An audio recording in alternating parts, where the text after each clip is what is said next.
G'day guys, welcome back to Bordeaux Supercoach. Today I'm going to be doing round 7 review. So if we refresh here, you can see we got 2,139, which is top 43% for the round. So a slight improvement on the last couple of weeks, but definitely still a long way off where we would like to be. Our season rank has kind of settled at about 78,000, which was also our round rank. So, yeah, we're definitely a long way back, but hopefully we can start improving. I feel like the team is slowly getting into a bit of a better state, but there's definitely still issues. And to be honest, I think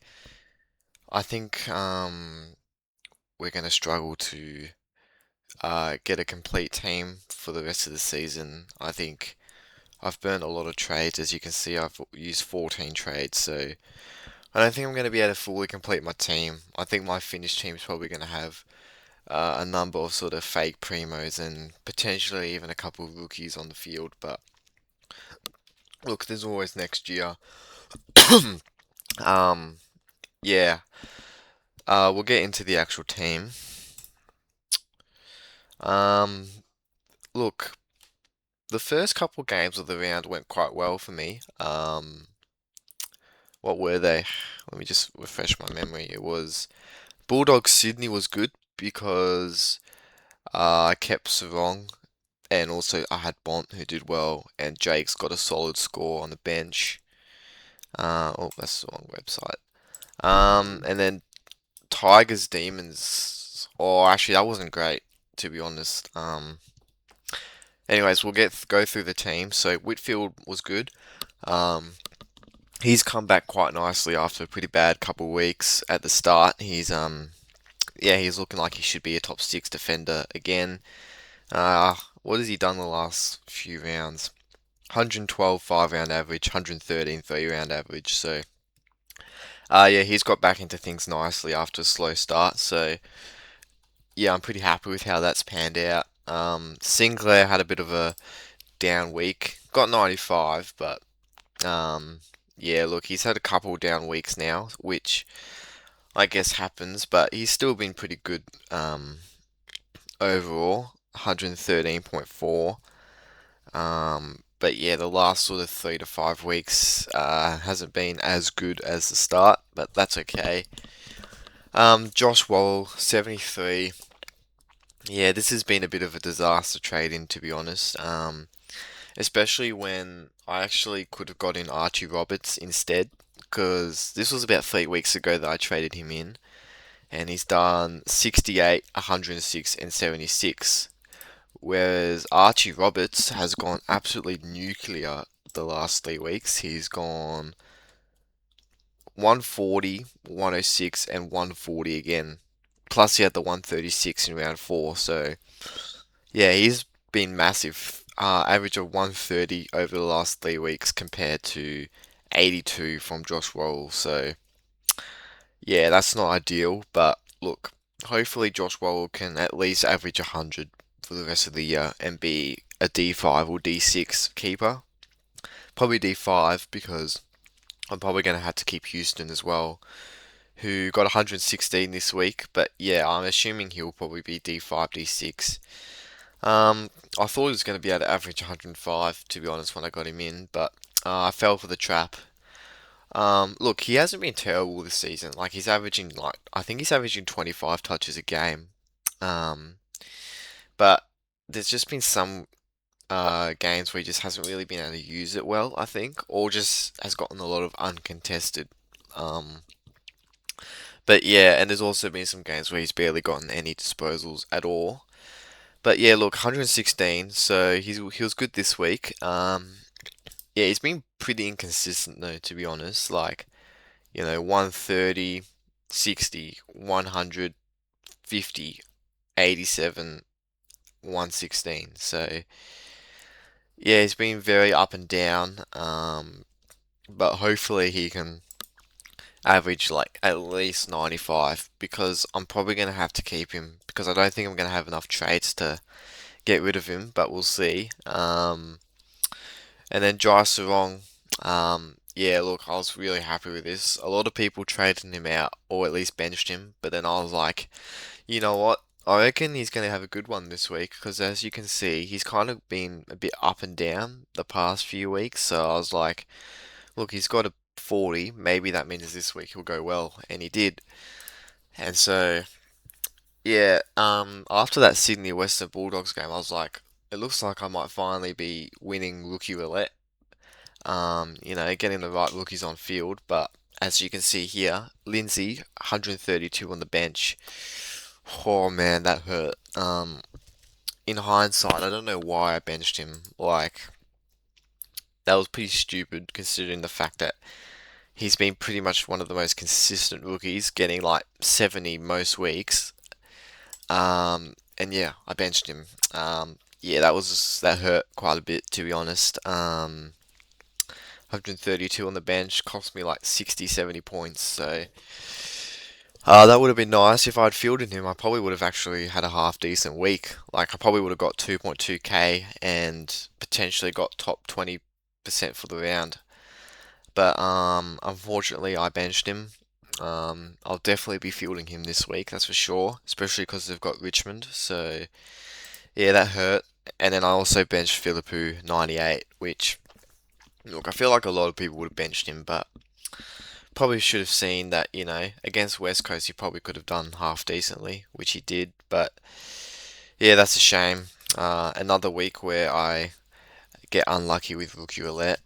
Um, Farrow 68, not terrible, but probably would have liked a little bit more from him. But look, he's already made like 140k, 144k, so he's been a good rookie since he's come in to the Essendon side. Yeah, hopefully he can, do 70 or 80 for another few weeks, up until sort of around the mid-season buys. There, he should be someone. What's his break even? How much longer do you reckon I can hold him? Because a lot of these rookies are probably getting to the point where you should probably trade them out pretty soon. If we just go Jacob Favo. Oh, hang on. My charging cable is getting in the way of my laptop. Alright, there we go. Jacob Farrow. That is not how you spell Farrow. His break even's 50. Okay, well, he should be fine for another week or two in that case. Um, but yeah, moving on to the midfield, Butters was solid. I'm pretty sure he had the Mullen tag again, but this time he managed to break it.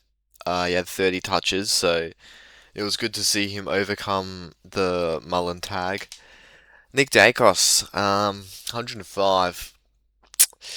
Yeah, I was pretty disappointed with that, to be honest. In the Anzac Day game, obviously Collingwood absolutely smashed the Bombers in the second half.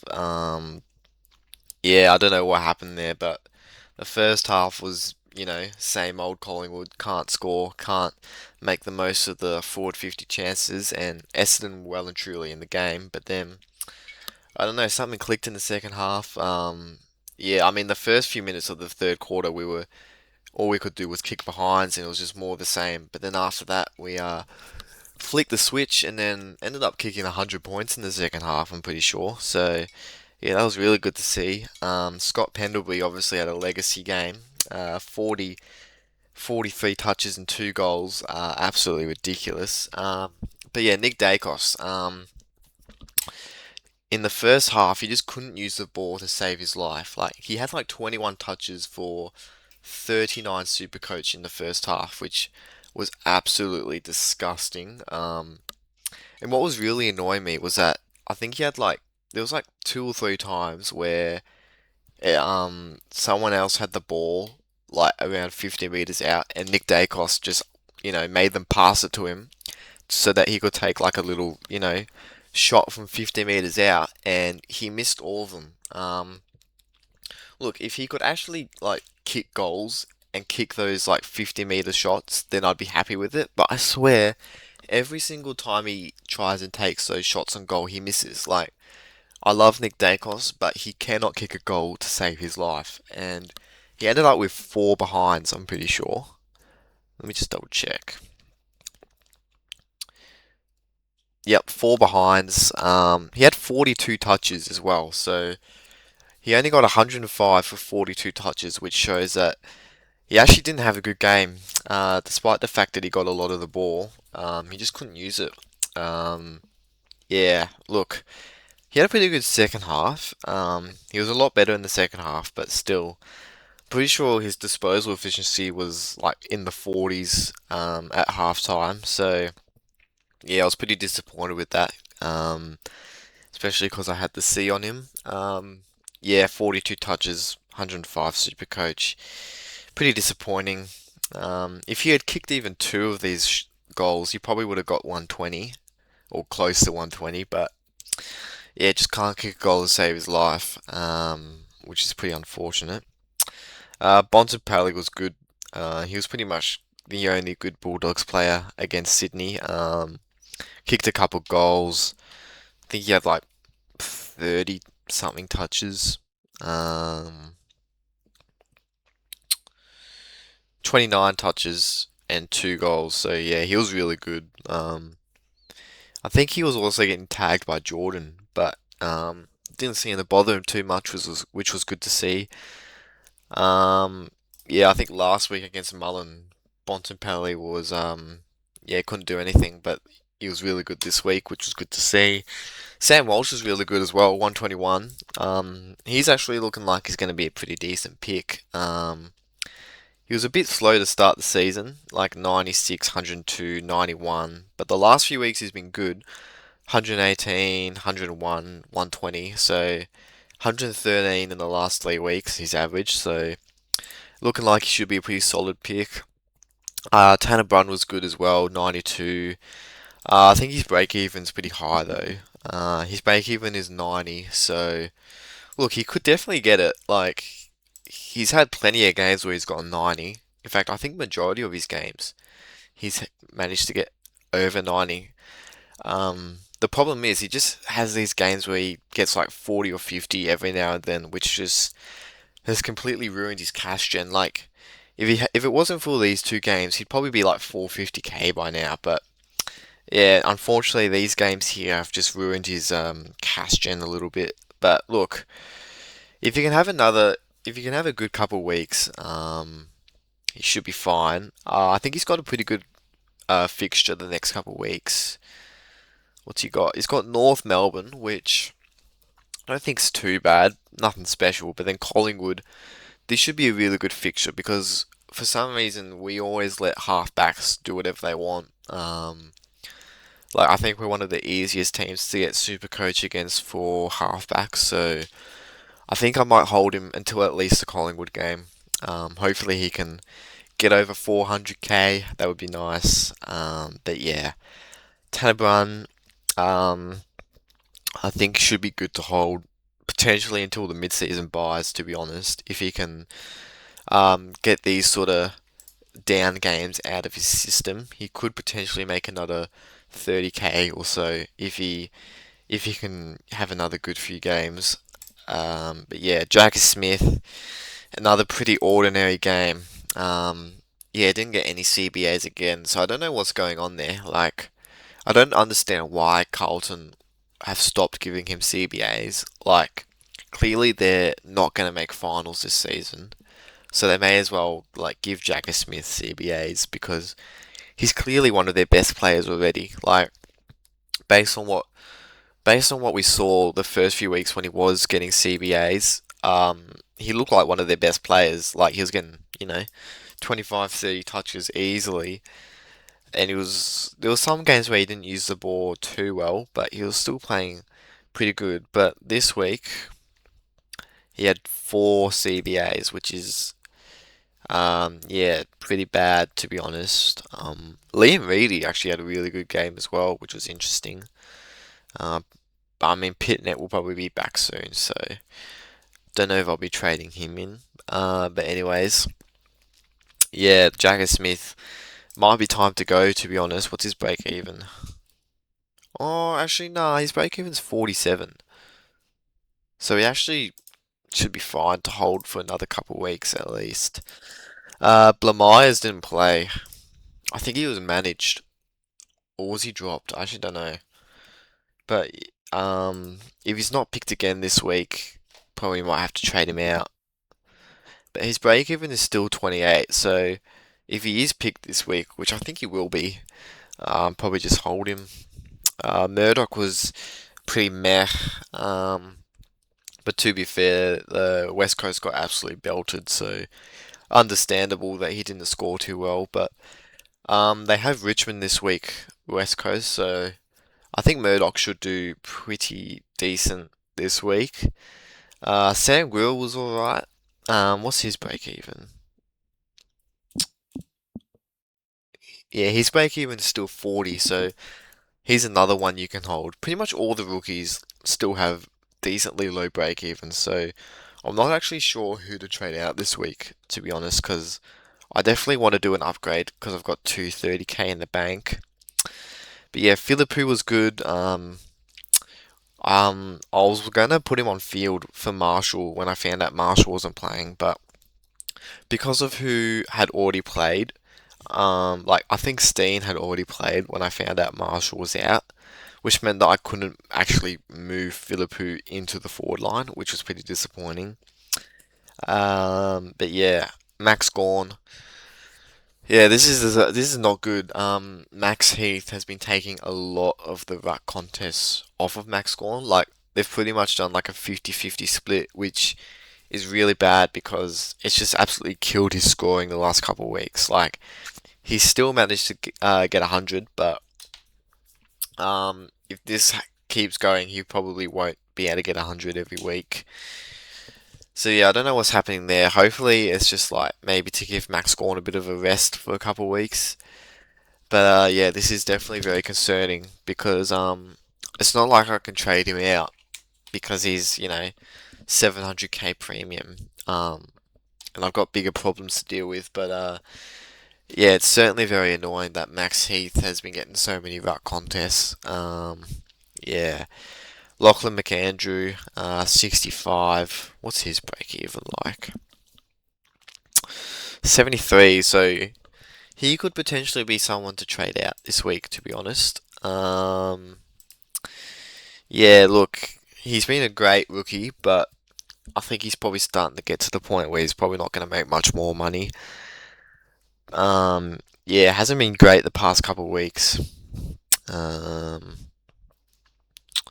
79, 65. He's been pretty consistent, but yeah, didn't do well this week, which I was surprised because he still had a pretty good game in the ruck.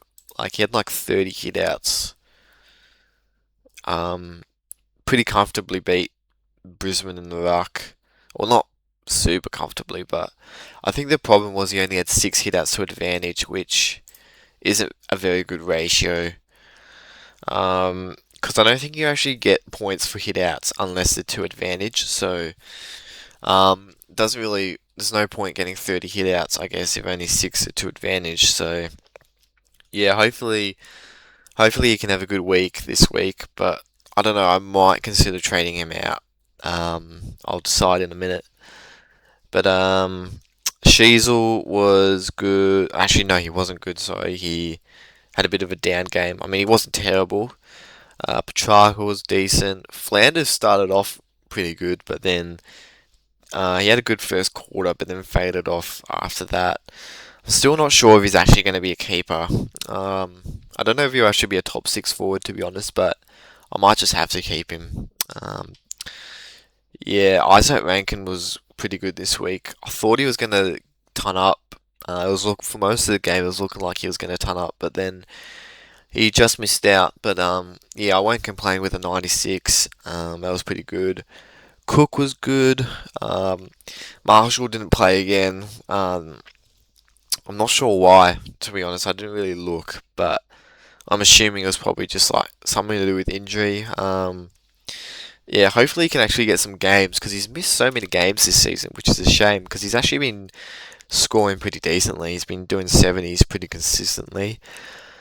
Lombard was you know, not too bad. He's been pretty consistently getting 40s and 50s, so he'll be a pretty slow burn, but hopefully he can get to like 250k eventually. Oscar Steen wasn't too bad, 50. He's looking like he should be a half decent rookie. Hopefully he can make 150k. And then Sardars, dude, Brad Scott, what are you doing, man? Why'd you only have him on for like half the game? I swear his tog was so low. Um, what was his tog? 59% tog. Like, I don't understand why that was the case. Was he still getting CBAs? Yeah, he got 44. So when he was on, he was getting CBAs, but he was just barely on the ground at all. So if he had had like 80% tog, he probably would have gotten 80, which would have been nice. But yeah, it's a bit frustrating. Anyways, that's the review of the team. Now let's get into trades. So I actually don't know who to trade out because pretty much all of the rookies, their break evens are still decently low. Um, in fact, actually, what's Sarong's break even? 55. So yeah, all the rookies are probably still going to make a little bit more cash. Favo 55. So I actually don't know who to trade out. McAndrew is probably someone I'm leaning towards trading out. If I trade him out, I'll have like 600k to work with, which doesn't actually really get me anything. Because I want to get a ruckman if I'm trading McAndrew out, because I actually don't think I have much of a choice unless I put Steen at R2, which I could. Um, what's Grundy's fixture like? Does he have a good fixture? Because if he does, then I might trade him in. Melbourne, North. But then after that, it gets pretty good. Maybe I'll trade. Because I feel like Grundy's just getting scoring good against everyone, though. Like, 130 against Hawks, 180 against West Coast, 120 against Wits, 150 against the Dogs. What about Tim English? Tim English, is he back this week? Because if he's back, then maybe I could get English. Because I can afford him.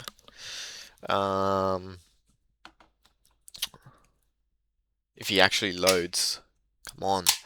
Stupid website. Hang on, let me refresh. Dude, is my internet down or something? Why is nothing loading?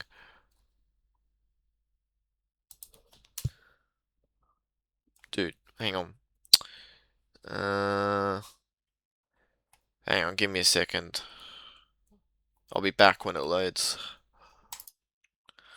Alright, my internet is back, I think. Yeah, the internet cut out for a bit. I don't know why. Anyways, I was gonna do McAndrew and English. Potentially, if English is back this week. Just need to check his fixture. Fremantle, Port, Carlton, Melbourne, Collingwood, Hawks. Nothing. It's pretty average. Yeah, I don't know. I feel like I'd rather get in Grundy at some point, though. Like, if I get Grundy in, that leaves me 97k in the red. What's Philippu's break even? 24. Okay. What was Sam Grill's? 43. Oh, I don't know who to trade out, man.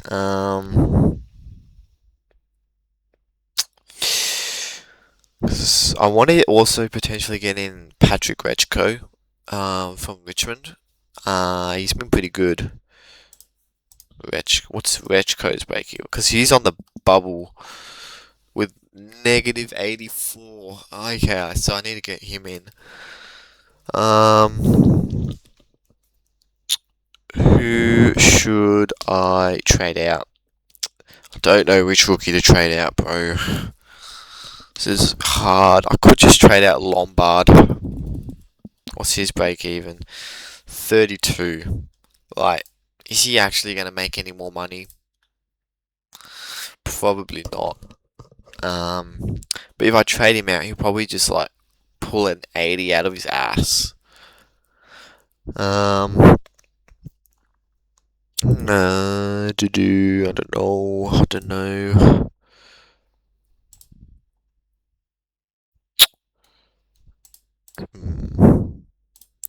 Let's see, who else can I get? Bailey Smith, he's probably too expensive. Zach Merritt, he's been good, bro. He would have been a good starting pick. 118 he's done. And he was 570k to start the season. Max Holmes, ooh, he's tempting. And he could get defender status as well. Because he's been playing a bit of halfback. Although his break even is very high. So I don't know if you should get him this week. What else is there? Luke Parker. Callum Wilkie would have low-key been a good pick. I don't think he's gone below 100 the whole season. And he's been averaging 114. So he would have been a really good pick actually. Because he was like 5'10". LDU.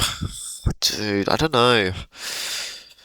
I don't know about LDU. He's just dropped to 70, so he's probably going to get cheap.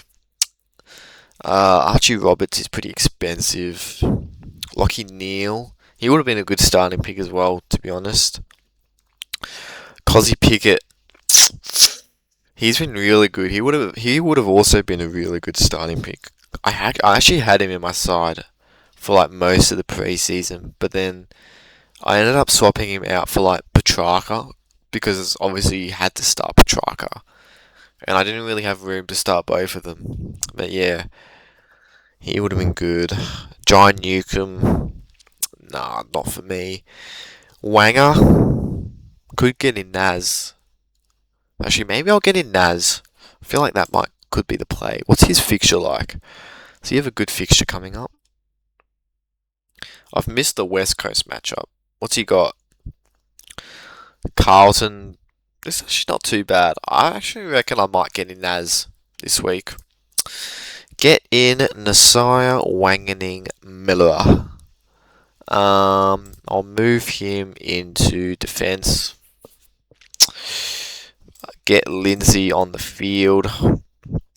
Probably get Sarong on the field as well. And then I reckon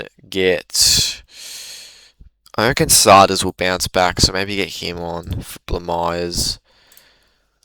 Do I want Farrow on the field? Yeah, I reckon Farrow over Smith. I don't know.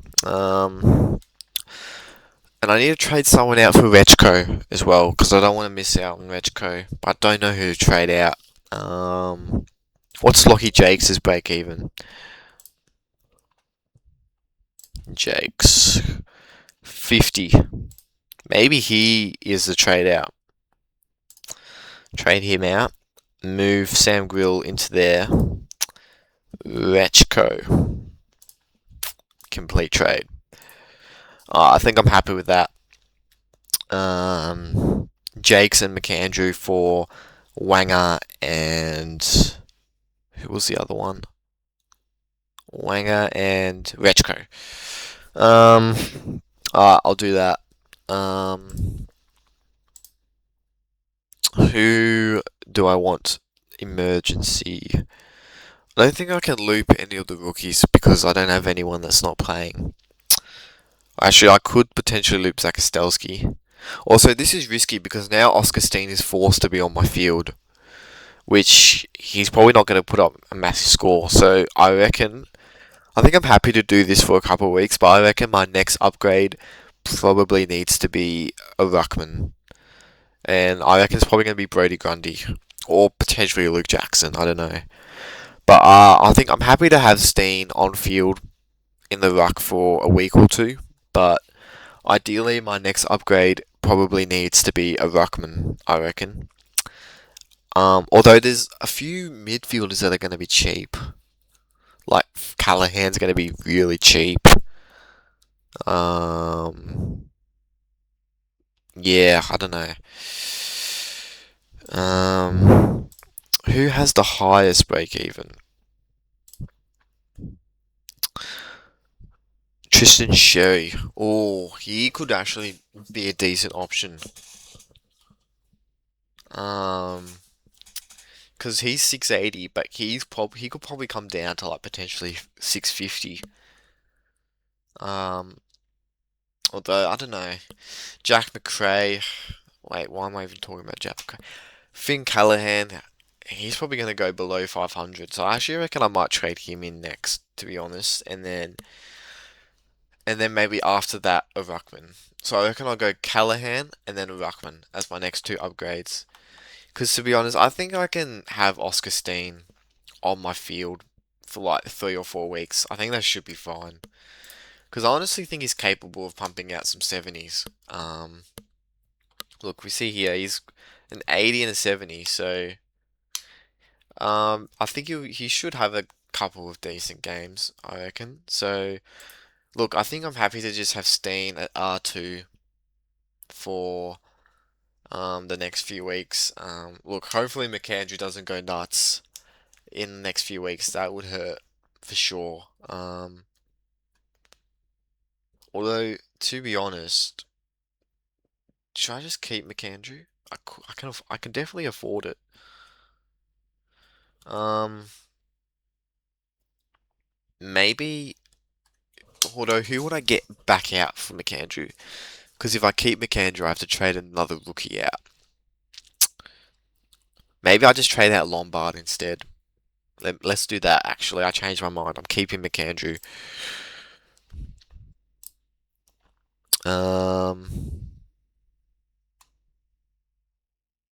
Oh, how do I make this work?